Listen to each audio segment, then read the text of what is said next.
Thank you so much. I do have to say, I've studied many languages. I do not speak them all with equal proficiency. But I do love languages.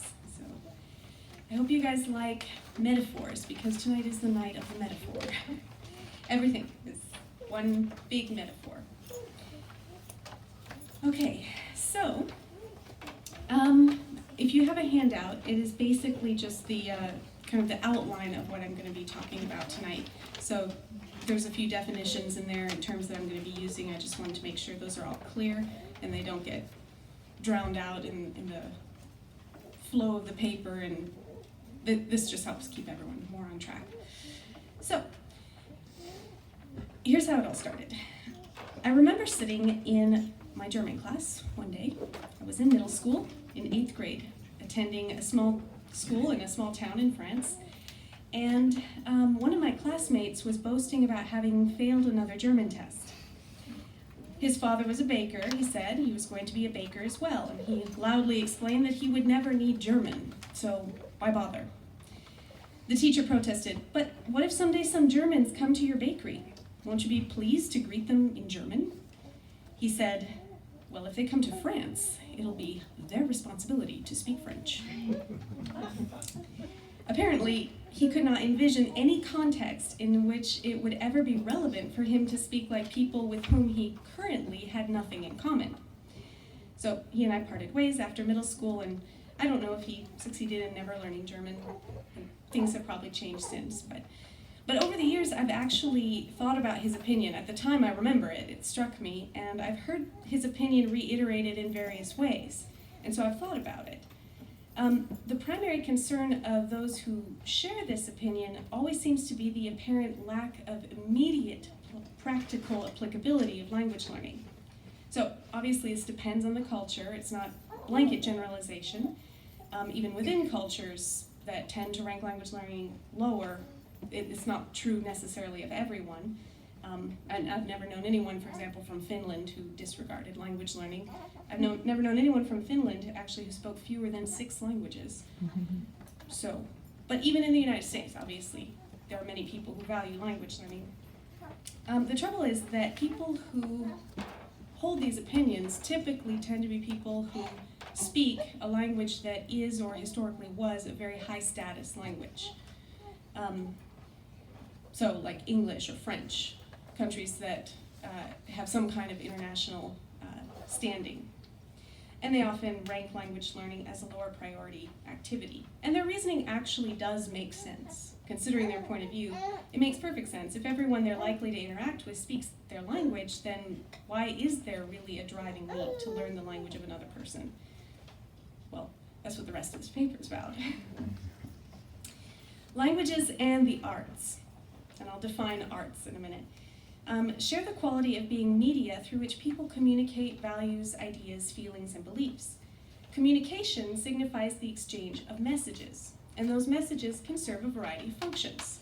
They can bring life, cause death, strengthen societies, divide them. Human history actually kind of begins and ends with communication. In the beginning, God spoke creation into existence, and God communicated with man in the garden. And when man sinned, one of the first symptoms of that broken relationship was broken communication. The first thing Adam did not want to do was talk after sin, because the relationship was broken. And of course, later, as we learn in Genesis, humans continued to do evil, and the punishment for our pride was even more broken communication with Babel. And today, miscommunication continues to cause conflict. Whether the barriers are cultural or linguistic, they are a reminder of our fallenness and our finiteness. But even though we can't literally see through another person's eyes, we can learn to see things the way other people see things. And the study of languages and literature can widen, in a sense, so I'm getting into the metaphor, widen the lens through which we interpret our experiences, which enhances our communicative ability and increases understanding both of self and the other with a capital O. So the value of language learning and appreciation of literary artistry really rests in our need for communication. It is an essential human need. And through worship and evangelism, we catch a glimpse of the ultimate healing of Eden, broken communication with God, and the redemption of Babel. So, in your notes, I have a few definitions here, because now I'm moving into basically linguistic forms as windows, cognitive windows onto a conceptual network. So, cognitive semanticist, David Tuggy. I believe he's with SIL, actually, Bible translator. He uses the metaphor of the window to explain the role of words in human language. He suggests that words and grammatical structures, and also idioms and expressions and things, they provide not really a linguistic codification of a concept, but more something that's like a window through which we see a main concept profiled against a backdrop, which is the base. So he uses the term profile and base. So if you imagine a window, the word that you use is the window onto a cultural network, and the view through that window is a concept which is profiled against a base. And the base, or the backdrop, is generated by the culture of the speakers of that language. So Tuggy shows how words can offer a view of a concept within this culturally defined network. So to give you just a really brief example, and I'll give you more later, the English word meal and the French word repas, if you look it up in an English to French dictionary, they mean more or less the same thing, okay? So they share the exact same profile, meal, like dinner, and repas. But the associated concepts of the one aren't going to map perfectly over the other, because we're talking about two different cultures, and so there's different expectations about what constitutes that type of event. So they're very, very similar, because they're close cultures, but they're not 100% identical.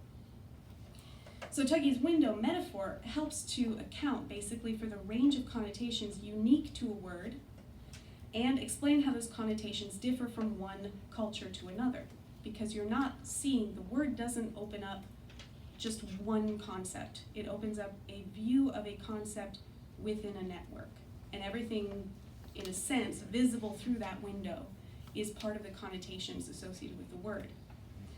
So his metaphor really helps to explain the struggle of anyone who's involved in translation when they realize that the source language doesn't have an equivalent word or expression in the receptor language.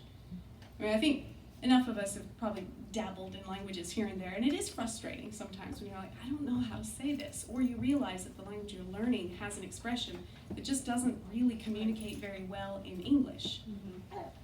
Well, that's the reason why, is because the windows are loose translations, but there's not an exact match. So, when people study other languages, they learn not only a new word, but they add a new cognitive window to their landscape, I guess, of cognitive windows. So they add that new concept with a new range of connotations. And this mastery, of course, broadens their perspective on individual concepts for the learner. And that, of course, expands the learner's way of thinking and improves their understanding of the target culture as well. I'm going to give you another example. The English word fluffy does not have any translation in French. There is no concept of fluffiness in the French language. Because we describe all kinds of things as fluffy, from meringue to whipped cream to pillows, clouds. So many things can be fluffy. So clearly in our minds, we're seeing some sort of unifying trait, some whatever, qualitas, I suppose, that is shared by all of these things that we call fluffy. Well, there's no cognitive window in French for that concept. It doesn't exist. But when French speakers learn English, they are fully capable of learning the concept of fluffiness. So if you look up the word fluffy in an English to French dictionary, you'll probably find 6 to 8 different words, and no 2 of them will be synonyms. But a French speaker who learns English, I know this because my French school, where I used to teach in San Diego, we had a long conversation about the concept of fluffiness.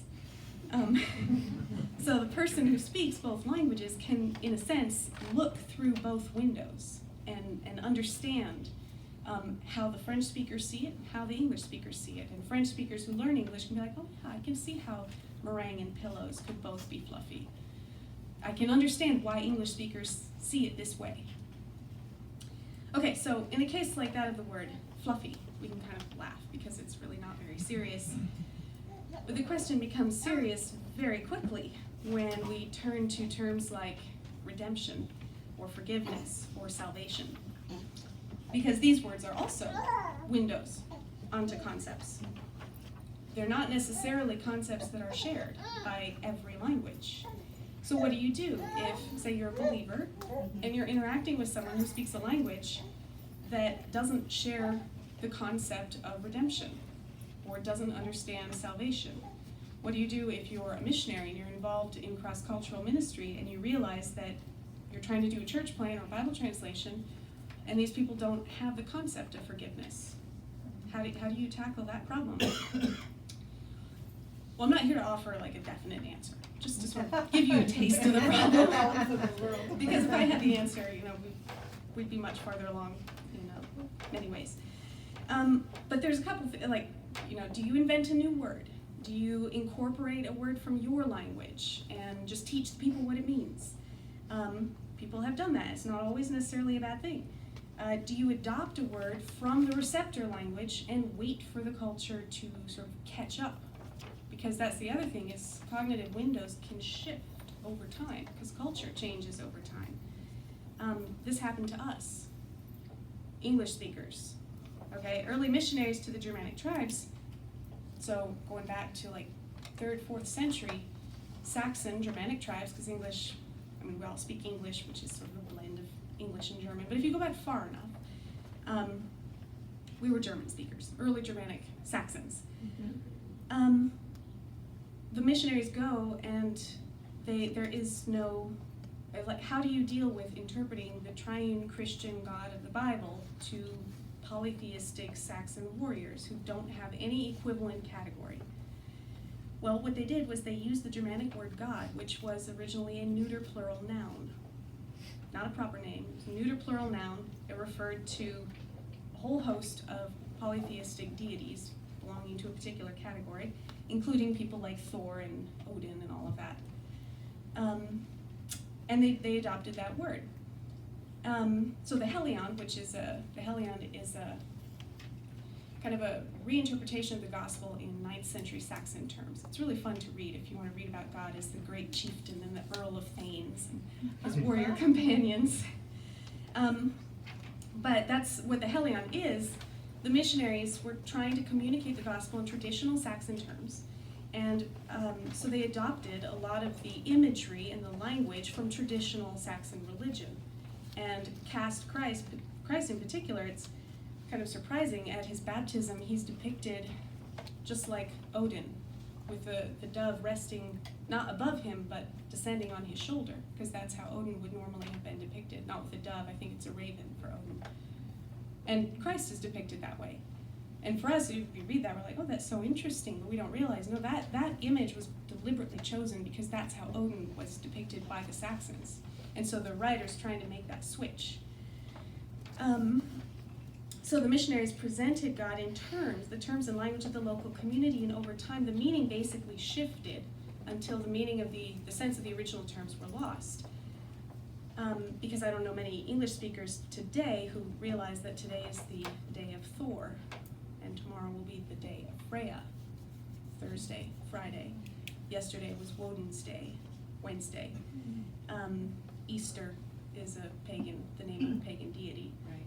But we don't celebrate that, we don't think about it. On Easter, all we think about is the resurrection, because over time, that cognitive window changed. Now, that's what happened for us, for English speakers. It depends on the context, it depends on the culture. There are some arguments, some people would say, well, that's a good thing, it worked for us, so it should work for other people. There's a few reasons why maybe that wasn't necessarily the best decision at the time, but it is what it is now.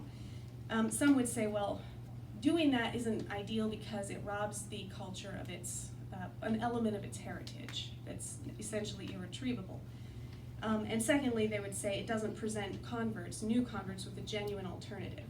You're basically changing the meaning of words and then just waiting for culture to adjust. So that's why I said I'm not necessarily offering a solution, not criticizing what they did. They chose to do it one way. Nowadays, people might choose differently. And I don't think that there's always, it's not necessarily a one-size-fits-all solution, but these are very real problems that people have to deal with on the field, because words do not have necessarily one meaning. The meaning is generated by the culture, in a sense. And I did say, I also say in my paper, using local cognitive windows as starting points for evangelism is not always without biblical precedent, because Paul does that actually in Athens, the reference to the unknown God. Paul's in Athens and he says, oh, Athenians, you have this unknown God.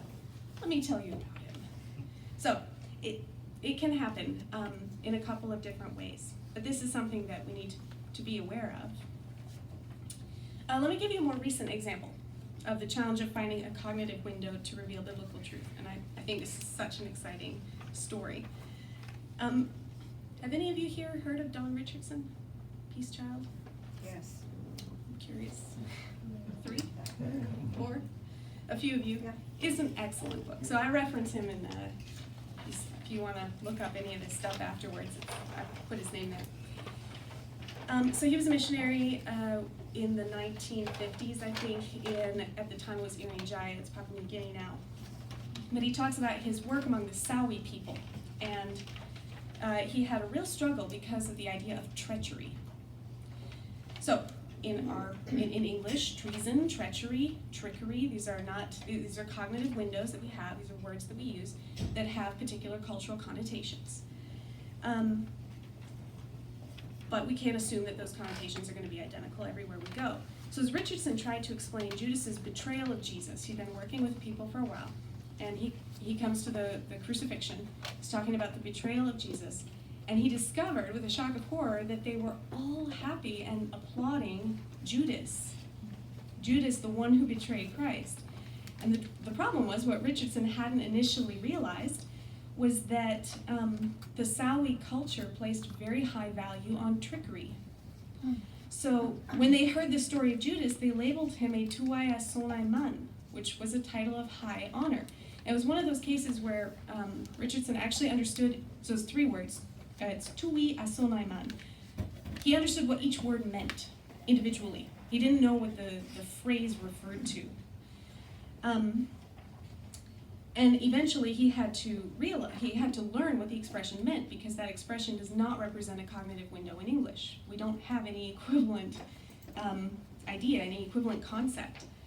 And of course, once he realized what it meant, he realized that he was going to have to learn some other way to communicate the depth of Judas's sin, and to explain to them what Christ actually did, that God wasn't actually tricked or into getting crucified.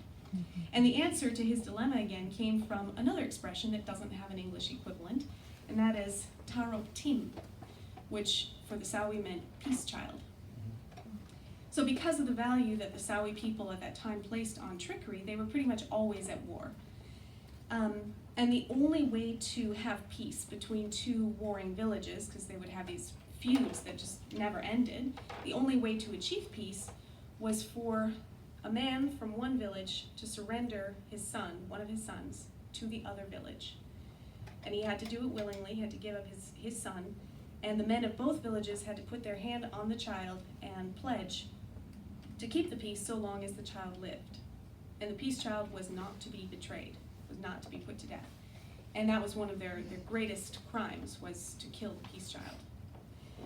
So of course, when I skipped a line. When Richardson presented Christ as God's peace child, all of a sudden people understood. When he realized God gave Christ as his peace child to make peace between heaven and fallen humanity, the Sawi understood the depth of Judas's treachery and their own sin, and actually many of them came to Christ as a result of that explanation of the whole that whole passage in the Bible.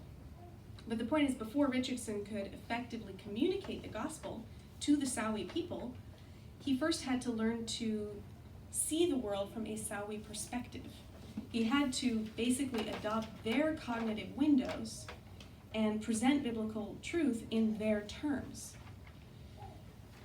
So, what does this have to do then with art? How does language, like this this is all very interesting. How does art connect with language? So, basically, art, and I put here for art as communication, I'm using art in this paper in a very broad sense. So Dr. Wolf said, any form of heightened communication, any form of stylized communication is basically a form of art, and it exists within culture. So although language would be the primary means of, for lack of a better term, regular communication, language serves a variety of functions and a variety of social functions, and depending on the use, language is going to have to conform to different kinds of rules. So what the English department refers to as literature, you can think of it basically as whatever dancing is to walking is kind of what literature is to language, right? You can walk just normally, or you can dance your way across the stage. You're still walking, you're still moving your limbs, but you're doing it in a highly stylized way, and you're communicating social messages while you do it. Literature accomplishes the same thing with language. You can just say things as they are, or you can do it in a stylized way, and the style that you choose to communicate with is also meaningful. It's also going to communicate social messages. So, like any other communicative medium, whether it's heightened or regular, literature has an internal symbolic system that's rooted in shared human experience, right? I mean, we are all human. So in some sense, some things are just going to be true because of the way we are. We're created in God's image and we communicate. But we also have our individual cultures, and literature is also a form of communication that is manifested through culture. Through literature, people communicate ideas, feelings, values, beliefs, but they do so not only in linguistic forms unique to themselves, but also in cultural terms. So as Schrag, one of my professors, Dr. Schrag, points out, he says, quote, artistic communication is embedded in culture and so touches many important aspects of a society. So not every literary work will be immediately accessible to every reader. Not only must the reader understand the language of the work, but he or she must also have a degree of understanding of the culture to which that work belongs. So for this reason, readers usually require a lot of guidance in order to access the meaning intended by the author, or to appreciate literary devices, for example, that are foreign to the literary system of the student. Often, even when the work has, in fact, been translated into literary forms that the student can access, cultural meanings are still going to be difficult to access. I studied Greek comedy, and a lot of the comedy that I read was in translation, and half of the book is footnotes that are telling you why the jokes you just read were funny because you didn't know they were jokes. So, in this way, exposure to another culture through its literary terms involves learning not just new, well, it means learning essentially new cognitive windows, not just words, because you might be reading it in translation, but you also have to learn basically a new system of thought and behavior. Okay, so that brings me to emic and etic perspectives. Ken Pike, if I recall correctly, is one of the founders of SIL.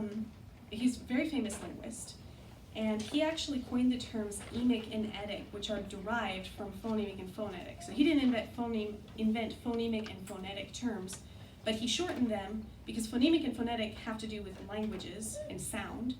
And he said, wait a minute, we can take the same concept and broaden it to all of human behavior, but we have to get rid of the phone part because it's not all phone, it's not all sound. So he just shortened it to emic and etic. And I think these concepts actually are really helpful on shedding light to students' approach to works of literature and how you can develop a new cognitive window even by learning learning to appreciate a new genre of literature, or in order to read a work of literature that was produced by a culture that is foreign to the reader. So first of all, the etic perspective is basically the outsider's view. It's cross-cultural in its assumptions, and it does not attempt to situate things immediately within an existing system. Okay, so the idea with the etic perspective, I put in your outline there, It comes with no, and I put few because it's impossible really as humans to come with no assumptions, but ideally the etic perspective comes with no assumptions. You make observations, you don't know which ones are relevant, you can't distinguish the profile from the base, so everything is the same. It's the cross-cultural perspective. But, of course, struggles arise when an observer attempts to understand something foreign to his cultural system, but is unaware of the influence of his own perspective. For example, I skipped one. The emic perspective is the other side, when you're within the culture. Okay? The emic perspective is the insider's perspective and attempts to situate observed elements within a meaningful system. So, as I mentioned comedy before, comedy is a well-known genre for Western European societies, but when students today approach comedy from the past, I've seen this, not just my own experience, but students often say, well, it's not funny. And part of the trouble is that they're interpreting funniness as an objective quality without realizing that what they're calling funny is actually a reaction to the juxtaposition of elements within a system. And it's a calculated juxtaposition. People who write comedy know what people within their culture find funny, and so they create funny scenes. But if you're from outside that culture and you're coming at it from a different emic perspective, and you don't realize that you're coming at it from a different emic perspective, you don't understand the jokes. And someone can explain the jokes to you, and you're still not laughing. You still find them, because it's hard. It takes time to develop that emic perspective.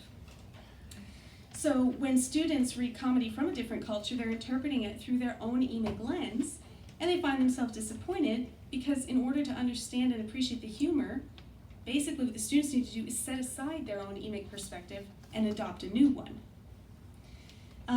So they have to start, well, I mean, this is not an easy process. It's not like, oh, I was American yesterday, I think I'll be Polish tomorrow. I mean, you can't, it doesn't just happen like that. But you can become aware of your own emic bias. And over time, by allowing yourself to try to understand why another culture might find something funny, you can gradually start to develop a broader perspective.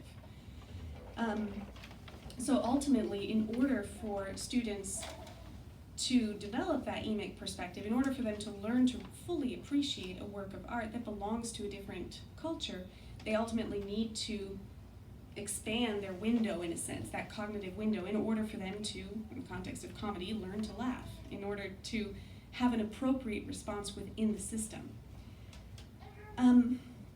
So, Pike's concept of emic and etic, emic being the cultural insider perspective, etic being the cross-cultural outsider perspective. I think it really complements Tuggy's metaphor of the window.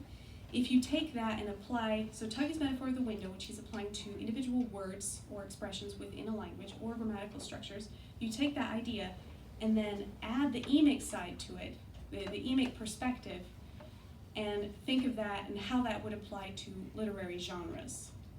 Because I think they are equivalent in a way. I mean, there are some differences, but there's a lot of similarities too. So if grammatical structures and phonological words basically provide windows onto semantic concepts within a linguistic system, genre can play a similar role in literature.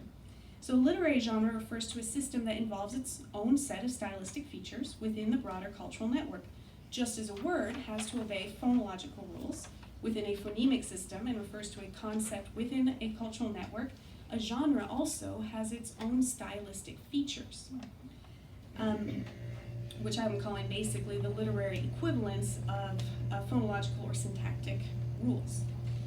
Phonological meaning the sound of the word, how the sound system is organized within a language, and syntactic having to do with grammatical things, sentence structure and things like that. And I'm also saying that genre, not only does it have its stylistic features, but it also represents a profile against a base.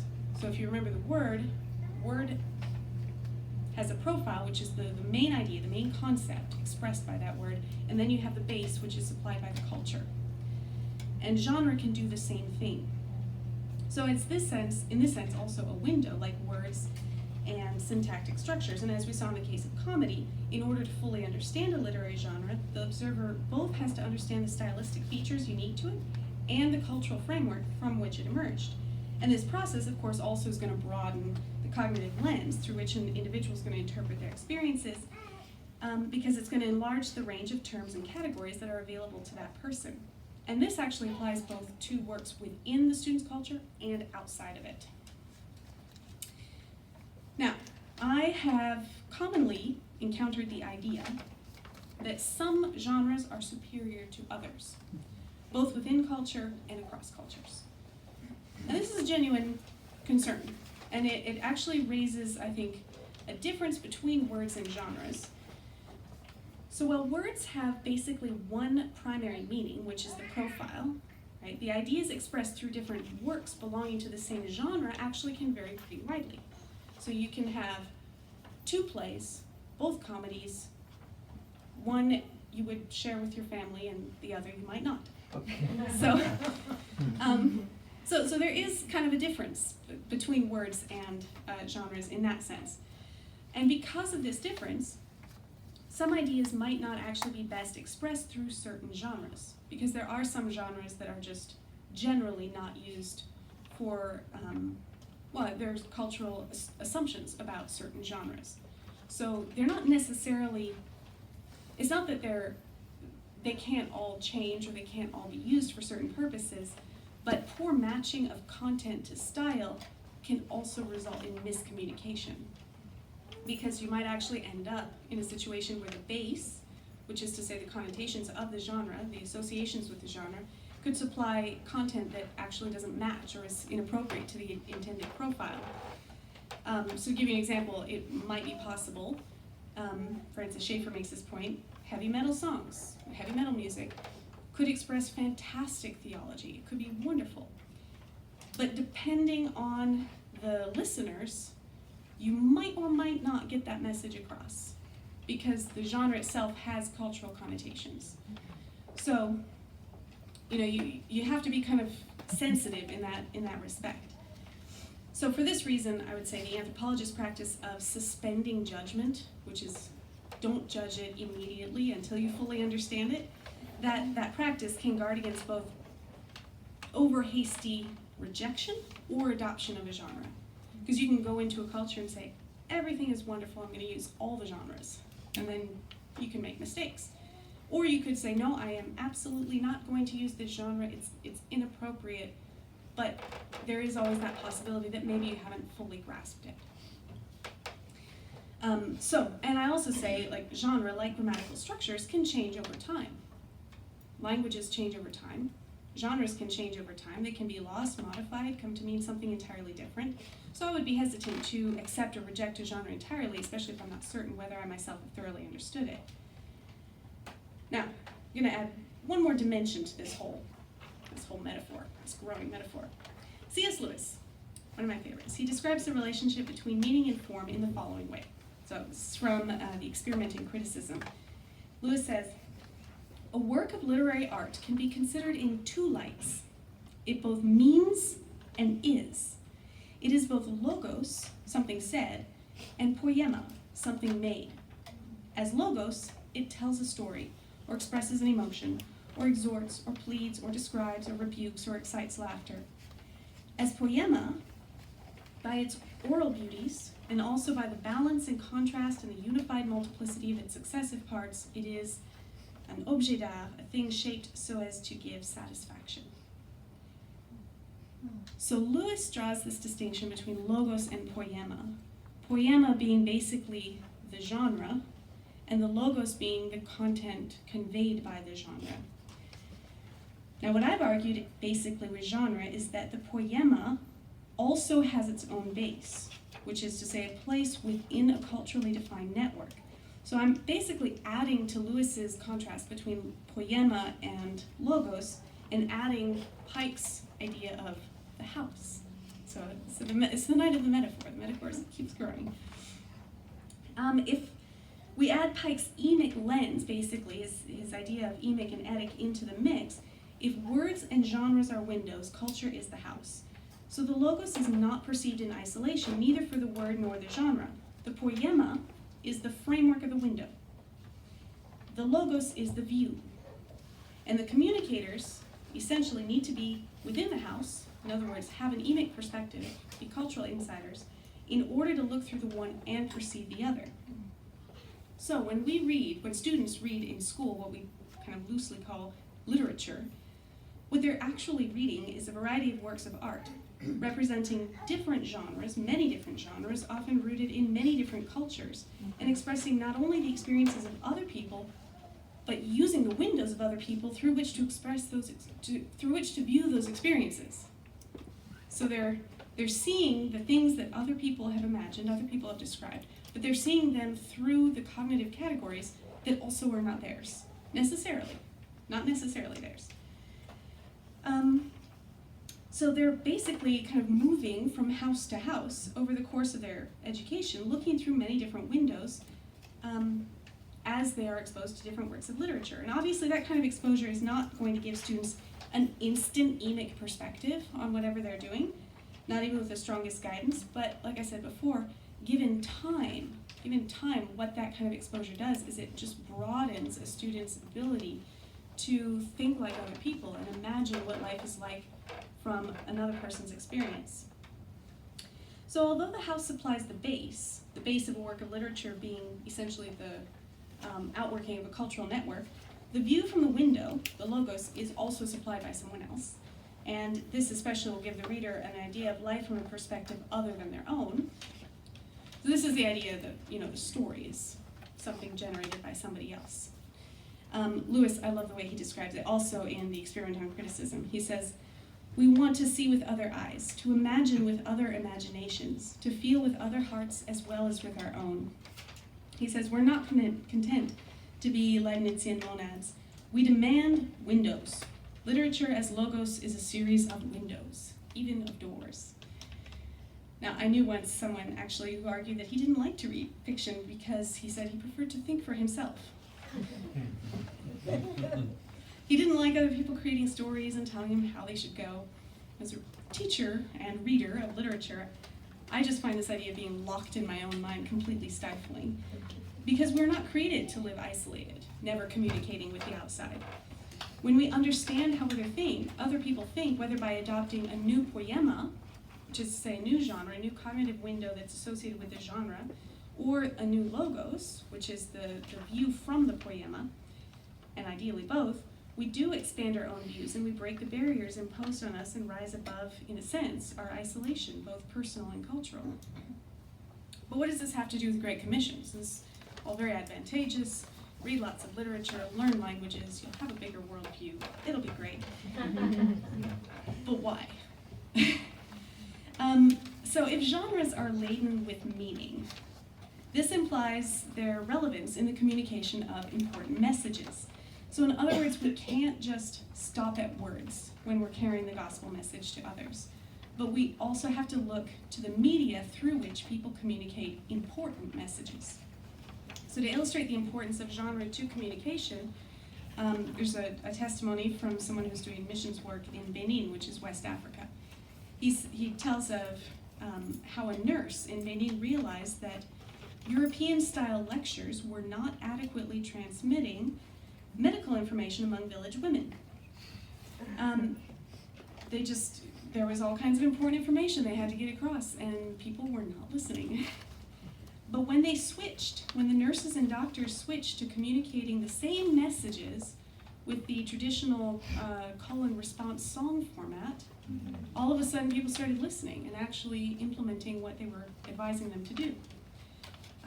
That is also on the back of your thing if you're interested. That's Matthew Davis, Health Through Song, Outreach Workers in Benin and Guatemala, using lyrics to promote health. Now for us that's kind of counterintuitive as Westerners, because if somebody were to sing at us what we should do, we would probably be less inclined to listen. But if somebody lectures at us, we'll sit quietly and listen. But in Benin it's different, it's the other way around, because the lecture format is from Europe and they're used to that and they don't listen to it. But the call and response song format is interactive, and that's what their culture does. And so if you want to get an important message across, you have to use the poema that culture is used to using for that purpose. Consider also the role of epic, and this is just a suggestion. The role of epic in many parts of West Africa. Epic in Europe is kind of mere literature. It's interesting, we have a great deal of respect for the epic genre, but it is literature, it is not history. It is associated with history, but nobody takes the fall of Troy for being anything more than literature. The only historical thing about it is the date. In West Africa, that's not the case. The epic genre is assumed to communicate serious, culturally serious or historical information. The Epic of Sunjata is assumed to be history because it's communicated in epic format. To give a history lecture to them would be perhaps entertaining, but not necessarily to be taken seriously. But the epic genre is serious. That is how you communicate important information. Now, I don't know if there's currently any scripture engagement project that is capitalizing on that cultural value, but I think that would be really interesting to see how that would work. I mean, Heliond is kind of Saxon epic, and a lot of people listened when they heard it communicated that way, when they heard the gospel communicated in Saxon terms. So coming back to the initial question of the value of language learning, my contention was that the study of languages and literature deepens a person's understanding of others by providing a breadth of exposure not otherwise attainable. But what is it all for? So at Cambridge, right here in Dallas, our goal is academic discipleship. Our mission statement says that we aim at raising young Christian men and women who are spiritually equipped in Christ-likeness, philosophically grounded in a biblical worldview, encouraged in a traditional vision of reality, and academically prepared for admittance to strategic centers of cultural influence. This is from the website. We are a school that is attempting to raise the bar on spiritual fervor and academic ability so as to graduate students who are able and willing to be an antidote to cultural decline and spiritual drift. Thus, Cambridge addresses both the heart and the mind. We believe in equipping students to actively engage their world and influence their culture.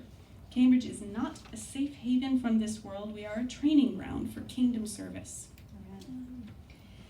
Our focus comes from the command that Jesus laid on us at his ascension. If we want our students to be influencers of culture and messengers of God's salvation, we have to be able to do a couple of things for them. First of all, they need to understand who God is and who they are in light of God's word, which is what they learn in theology. Secondly, they need to be exposed to God's glory exhibited in the natural world, what they learn in math and science. And thirdly, they need to learn to understand other people with whom they are going to have to communicate through a variety of cultural constructs, literature, languages, and I put philosophy there, but I know it is the handmaiden to theology, so it could go up a notch. But then I also read an article called Linguistics, the handmaiden to theology, so the language could go up a notch too. When Jesus ascended into heaven after his resurrection, he gave his disciples a clear command followed by a promise. Therefore, go and make disciples of all nations, baptizing them in the name of the Father and of the Son and of the Holy Spirit, and teaching them to obey everything I've commanded you. And surely I am with you always to the very end of the age. For those who accept the Lordship of Christ, therefore, we must obey his commands or live in disobedience. Not everyone will fulfill this commission in the same way, but we are all called to participate in the expansion of the kingdom of God among the nations, one way or another. And the act of discipling, of course, requires communication wherever that discipleship happens to take place, whether it's right here at Cambridge, here in Dallas, in the home culture, or across cultures. So part of equipping citizens of God's kingdom to carry his message does involve helping them to understand the communicative systems of others. We must learn to see through others' eyes and use different cognitive windows and emic systems through which to communicate effectively. At creation, we were designed for interaction both with each other and with God, but this interaction is faulty because of our sin. At Babel, the barriers arose, dividing man from man, people group from people group, and the barriers ultimately occurred as a punishment. We were isolated from God and also from each other. Because we sinned in our unity, God gave us disunity. But when Jesus gave us the Great Commission, he called us to cross those barriers. And later, the Apostle John had a vision of the great multitude of redeemed saints who represented every tongue, tribe, and nation. Not some of them, not only the French ones, but all of them. They were all there. Thus, at the end of days, what began as a punishment finds its redemption in God's grace as God turns our shattered windows into a stained glass mosaic.